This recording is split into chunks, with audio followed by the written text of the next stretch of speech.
33% జనాభా హైదరాబాద్ ఉంటారు.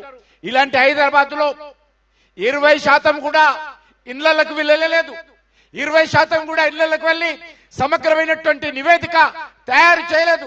అరకొర సర్వేలతో ఈ రోజు బీసీలకు అన్యాయం చేసే విధంగా ఈ ప్రభుత్వం ప్రయత్నం చేస్తుందనే విషయాన్ని ఈ సందర్భంగా మనవి చేస్తా ఉన్నాను. అందుకే ఈరోజు మనం అర్థం చేసుకోవాల్సిన అవసరం ఉంది. ఈ యొక్క స్థానిక సంస్థల ఎన్నికల్లో కానీ బీసీ రిజర్వేషన్ విషయంలో కానీ చాలా స్పష్టంగా మీరు 42కు 42% బీసీలకు మాత్రమే ఇవ్వాలి తప్ప ఈరోజు ముస్లింలకు ఇచ్చేటువంటి ప్రసక్తి లేదనే విషయాన్ని ఈ సందర్భంగా భారతీయ జనతా పార్టీ చెప్తా ఉంది.